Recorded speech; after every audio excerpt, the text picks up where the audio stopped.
आजकल कहानियाँ तो नई नई बहुत सारी हैं और हर कहानी कुछ न कुछ सिखाती ही है। इसी तरह से चलिए आज फिर एक नई कहानी सुनते हैं। नमस्कार, मैं संगीता आपके साथ एक कहानी को लेके आई हूँ। रेल यात्रा में दो महिलाएं चल रही थी। एक महिला के एक छोटा सा बेटा और एक बेटी जो कुछ बड़ी थी।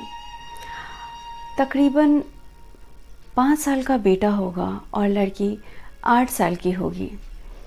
महिला ने अपने दोनों बच्चों को ऊपर वाली सीट पे जाने का आदेश दे दिया और छोटे बेटे को सहायता से ऊपर पहुंचा दिया और अपना मोबाइल उन दोनों को दे दिया और कहा कि 2 घंटे से पहले नीचे मत उतरना, 2 घंटे तक मोबाइल देखते रहना। जब भी वो बच्चा अपनी माँ की तरफ देखता तो वो आंख दिखाती और कहती मोबाइल को देखो, मुझे मत देखो।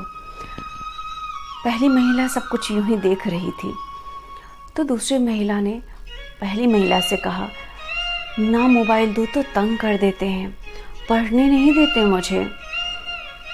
पति सरकारी नौकरी करते हैं पर मुझे भी कुछ करना है, अपने पैरों पे खड़े होना है। बात तो सही है, हर किसी को आत्मनिर्भर बनने का हक है, पर ये कैसा आत्मनिर्भर बनना जो अपने बच्चों का ही सर्वनाश कर देना। खैर, अब जब भी वो बच्चा अपनी माँ की तरफ देखता वो नीचे आने के लिए आतुर होता। माँ कहती मोबाइल देखो, नीचे नहीं आना है तुम्हें। पहली महिला सब कुछ इसी तरह देख रही थी। समझ में नहीं आया कि आखिर एक इंसान ऐसा कैसे हो सकता है, एक माता ऐसी कैसे हो सकती है।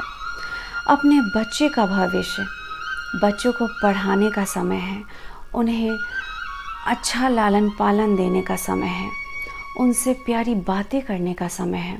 वो बच्चे माता की गोद चाहते हैं तो उन्हें मोबाइल की गोद दे दी माता ने और ख़ुद को सही मानते हुए ये कहा कि मुझे तो नौकरी करनी है और वो भी टीचर की नौकरी। अब सोचिए एक महिला कैसे उस टीचर की नौकरी के लिए काबिल हो सकती है, भले वो उस एग्ज़ाम को क्लियर कर दे। जब वो अपने बच्चे को ही नहीं संभाल पा रही, अपने बच्चों को सही नैतिक शिक्षा नहीं दे पा रही, उन्हें दिन भर मोबाइल के हवाले छोड़ के आप किनके बच्चों का भविष्य बनाने चल पड़े हो।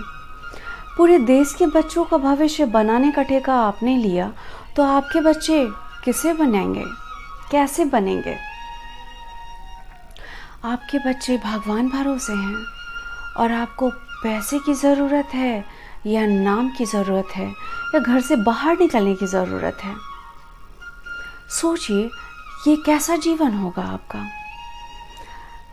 आपके बच्चे मोबाइल के हाथों घर में बैठे हुए हैं और आप बाहर नौकरी कर रही हैं, दूसरे बच्चों को पढ़ा रही हैं। आपने अपने बच्चों को जन्म क्यों दिया, किस लिए दिया। जब उनका भविष्य इस कदर अंधकार में बनाना था तो जन्म ही नहीं देना चाहिए था ना।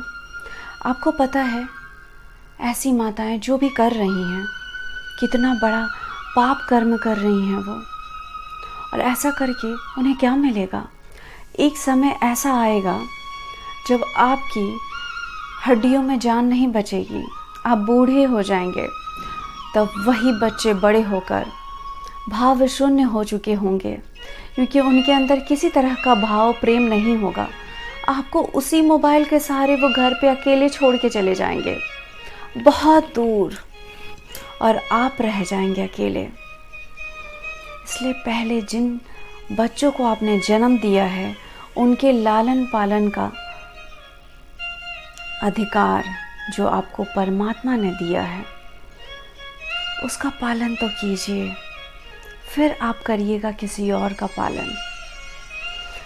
पैसे उतने ही ज़रूरी हैं जितने हमारे रहने के लिए चाहिए, उससे ज़्यादा लेके आप क्या करेंगे। जीवन यूं ही ख़त्म हो जाएगा और आप इसी तरीके से भागते भागते ख़त्म हो जाएंगे, आपको कोई खुशियाँ नहीं मिल पाएगी। इस बात पे ध्यान देने की बात है कि अपने घर के बच्चों का भविष्य बर्बाद करके आप कहाँ जा रहे हैं, किस नौकरी को करने, किसका भविष्य बनाने, देश का, समाज का?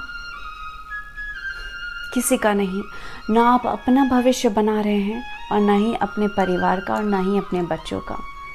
किसी का भविष्य नहीं बनेगा, बल्कि ऐसे ही बच्चे जुड़ जुड़ के समाज का निर्माण करेंगे। और समाज का भविष्य कैसा बनेगा, ये सोचने का विषय है। धन्यवाद।